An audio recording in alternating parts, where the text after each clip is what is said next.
पश्चिम बंगाल 294 सीटों पर जो महामतदान होना है उस बीच बड़ी टक्कर आपको देखने को मिल रही थी तृणमूल के बाद।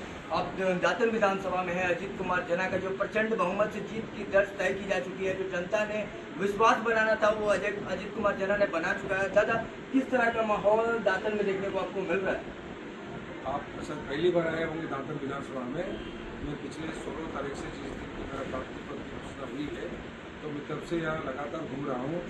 बहुत जनता सड़क पर आकर और विशेष रूप से महिला आके सड़क पर आके मुझे जो अभ्यर्थना दे रहे हैं, मुझे सम्मान दे रहे हैं, मुझे आरती उतार रहे हैं, एक अभूतपूर्व दृश्य देखने को मिल रहा है। आदमी बहुत बढ़कर आ रहे हैं और बीजेपी को समर्थन दिखाई दे रहे हैं। दादा, जीत के पहले की जीत कैसी लग रही है आपको? मुझे ऐसा प्रतीत हो रहा है, लोगों से मैंने लगभग 3.5 घंटे तक इस क्षेत्र में कैंपेन किया, लोगों के चाय से चर्चा की। लोगों ने बताया कि अजीत कुमार जना आते हैं तो सही में इस क्षेत्र का विकास होगा। हाँ, विशेष रूप से मैं यहाँ करीब पिछले 1 साल से यहाँ बहुत समाज सेवा हम लोग काम में जुड़े हुए हैं। जिस क्षेत्र में रोड नहीं है, रास्ता नहीं है, वहाँ कुछ मोराम डाल के व्यक्तिगत रूप से अपने खर्चे से मोराम डाल के कुछ अपने ईंटें डाल के उस रास्ता को चलने लायक बनाया मैंने। हाँ, सब जगह में नहीं हो पाया लेकिन कुछ जगह में कराया मैंने उसमें। जो हाँ मंदिर भग्नावस्था में है, मंदिर में मरम्मत के लिए भी कुछ पैसा डाला मैंने। कोई नई मंदिर निर्माण हो रही है, निर्माण कार्य में भी मैं कुछ सहायता कर रहा हूँ। जो गरीब अपना ये है अपना बीमार व्यक्ति है उनके कुछ आर्थिक सहायता देकर उनको मैं सेवा कर रहा हूँ। तो आम जनता के अंदर मेरे बारे में एक अपना समाज सेवी के हिसाब से एक अपना परिचय आया है और उसका आदमी को उसमें जानकारी मिली है तो कि अजीत जी जाना जो है इस टाइप का सेवा काम कर रहा है और मेरे पास थोड़ी सी आर्थिक की व्यवस्था होने के कारण से मैं कर पा रहा हूँ उसका। तो इसके लिए मेरे आदमी को मेरे आग्रह करके मेरे को आप उसमें सहयोग दिया है। इसी तरह पे दादा, अगर बात करें तो शिवेंदु दादा ने आज साफ तौर पर कहा है कि जिस तरह का टिकट देने का काम तृणमूल कांग्रेस ने किया, अपराधियों का टिकट दिया है उन्होंने। बालू माफिया है, कई तरह के माफिया उन्होंने संलिप्त है। और ममता बनर्जी दावा करती है कि इस बार भवानीपुर हराएंगी शिवेंदु अधिकारी को। क्या लगता है दादा? हाँ, तो तृणमूल में आज के दिन में कोई देशभक्त या समाज के लिए काम करने वाला कोई कार्यकर्ता है क्या, कोई प्रत्याशी है क्या? उस पर नहीं लग रहा है। आज तृणमूल पूरे दल ही अपने चोर में अपने रूपांतरित हो रही है।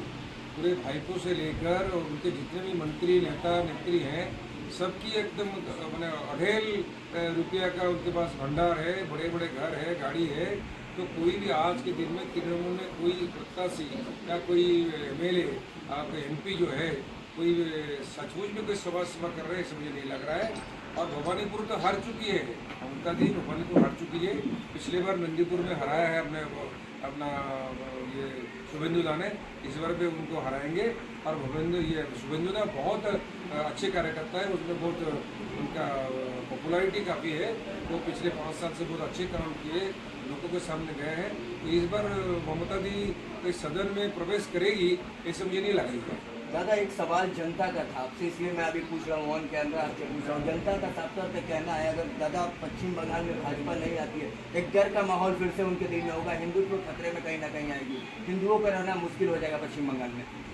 ये बिल्कुल सही बताया आपने। जैसे कि मालदा, मुर्शिदाबाद, नदिया, ये 3 जिलों में हिंदुओं की संख्या कम होने के कारण से वहाँ हिंदू रीति नीति, हिंदू विचार पद्धति, हिंदू परंपरा इसको पालन करने में बहुत तकलीफ हो, हिंदू महिला को बहुत तकलीफ हो रही है। जैसे बंगाली हिंदू महिला जो है शादी के बाद बिंदी लगाती है, सिंदूर लगाती है और हाथ में शंख के बाला पहनती है। लेकिन वो वहाँ जिस एरिया में मुसलमानों का अपना माइनॉरिटी का बोलबोला है वह संख्या अधिक है, ये सब करने मना करता है। तुलसी मंच में पानी डालने मना करता है। तो ये तो माहौल सचमुच में जो है पिछले 15 सालों में ममता सरकार ने या तृणमूल सरकार ने एक माहौल बनाया कि ये हिंदू जो है बंगाल में सेकंड क्लास द्वितीय श्रेणी का नागरिक बनकर रह चुका है। दादा, बिहार में भी बात करें मुसलमान है, उत्तर प्रदेश में मुसलमान है, मगर वो मुसलमान खतरे में नहीं है। वहाँ के हिंदू भी भाई हैं और वहाँ के मुसलमान भी भाई हैं। मगर यहाँ पर जब पश्चिम बंगाल की बात आती है तो वोटिंग परसेंटेज SIR से 90 लाख लोगों को हटाया गया। दादा, ये सारे 90 लाख लोग जो हटाया गया है इसमें ज़्यादातर अपना जो है डुप्लीकेट वोटर है। कुछ अपना डेथ हो गई, मृत्यु हो चुके हैं, उनकी मृतक का वोटर है। और उससे ज़्यादा भी होगा बांग्लादेश से आए हुए जो अपना क्या बोलते हैं रोहिंग्या है, बांग्लादेशी है, जो अनुप्रवेशकारी है, जो अपना कोई वैध उनके पास कोई कागजात नहीं है, वो उसके वोटर से सीपीएम भी लड़ाई करती थी, उसमें जीतती थी, और तृणमूल भी इस परंपरा को रखकर अब लड़ाई कर रही है, उसी की वोट तो जीत के आती थी।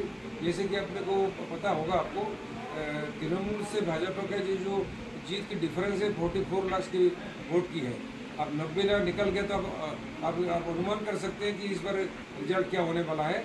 और इस बार वो जो एसआईआर का माध्यम से निर्वाचन कमीशन जो अपने इतने कड़ाई सख्ती से इसमें पेश आई है, तो उसमें इस बार अपने को कोई डाल गिरने वाली नहीं है, और इस बार जनता जो है उसका सबक सिखाएगी और तृणमूल हार रही है। दादा, पश्चिम बंगाल में भारतीय जनता पार्टी की सरकार अगर आती है तो इन जैसे आपराधिक छवि के लोगों के साथ क्या किया जाएगा? योगी मॉडल यूज किया जाएगा पश्चिम बंगाल में?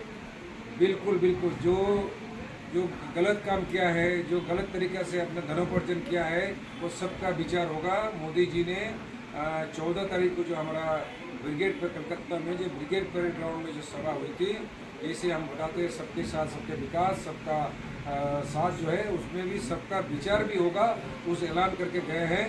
जो काम 15 साल में हुआ है, जहाँ जहाँ अन्याय हुई है, जहाँ जहाँ अपने अनियमितता हुई है, वो सारे चीज़ को हम निकाल कर जो दोषी पाया जाएगा सबको उसमें कार्रवाई की जाएगी। और उसमें जो गलत तरीक़े से कोई भवन बनाया गया तो उसको बुलडोजर से ढा देंगे, उसको रखेंगे नहीं, उसको कोई नामो निशान नहीं रहेगा। इस बार तो बीजेपी जो है केवल हमारे सामने असम है, मुंतदा है, और अपना जोगी जी है उत्तर प्रदेश के, हमारे पास सामने उदाहरण है, तो उदाहरण को आप सामने लेके काम करेंगे। निश्चित तौर पर दादा, योगी मॉडल यूज होगा, मगर इस क्षेत्र की जनता के लिए अगर आप जीत के विधानसभा में जुटने आते हैं तो जीतने के बाद पहला काम इस क्षेत्र की जनता के लिए क्या करेंगे दादा, क्योंकि जनता यहाँ की तरफ है? पहले मैं रास्ता बनाऊँगा, क्योंकि गाँव में ग्रामीण इलाका में रास्ता जो बिल्कुल है नहीं, चलने लायक रास्ता है नहीं। मैं गांव में जो घूम रहा हूँ उसमें रोड बोल के कोई चीज़ है नहीं। तो पहले जो है बारिश के पहले, बरसात आने के पहले हमारा जो यहाँ का वोटर है अपना पैर में जैसे कि उनका कोई कीचड़ नहीं लगे, पानी नहीं लगे, तो अपने अच्छे से वहाँ घर तक पहुँच पाए, उसके रास्ता बनाएंगे, रोड बनाएंगे पहले, फिर पीने का पानी, शुद्ध पीने का पानी का भी व्यवस्था करेंगे, बिजली का व्यवस्था करेंगे। वहाँ प्रधानमंत्री आवास योजना का जो अपना योजना है उसको नहीं मिला है, वो करेंगे। जो अपना वार्धक्य भाता है, जो यहाँ बोलते हैं, जो अपना जो बुजुर्ग का जो उसका भाता नहीं हुआ है, वो योजना हम चालू करेंगे। जितने भी अपना योजना बंगाल की योजना है, जिस सारे योजना के पैसे चोरी हुई है, तो सारे योजना हम लागू करेंगे, आदमी में शांति लाएंगे। विशेष करके जो अपना पुलिस स्टेशन है, इस पुलिस स्टेशन को पिछले 15 सालों से तृणमूल ने उसको पार्टी का ऑफिस बना के रखा था, उसका हम एकदम बिल्कुल, जिसका कि इम्पार्शियल हो, जो कि वो अपना पुलिस का काम करेगा, जो दोषी को दोषी देगा, जो अच्छा है उसको उसका विचार शांति मिलेगा, उसको नियम के मुताबिक संविधान के साथ ये काम चलेगा, कोई अन्याय किसी पर नहीं होगा। हमारे साथ अजीत कुमार जना थे, जिनका साफ तौर पर कहना है जिस तरह का आपराधिक माहौल तृणमूल कांग्रेस ने पूरे पश्चिम बंगाल में बना कर रखा है, पश्चिम बंगाल में भारतीय जनता पार्टी की सरकार आते ही योगी मॉडल का यूज किया जाएगा, बुलडोजर से घर तोड़ा जाएगा, जो भी अपराधी छवि के लोग हैं। मगर ऐसे में देखना होगा कि जो वोटर्स है पश्चिम बंगाल की भारतीय जनता पार्टी पर कितना समर्थन दिखाती है। वीडियो जर्नलिस्ट अंजनी यादव के साथ शशि यादव, पश्चिम बंगाल।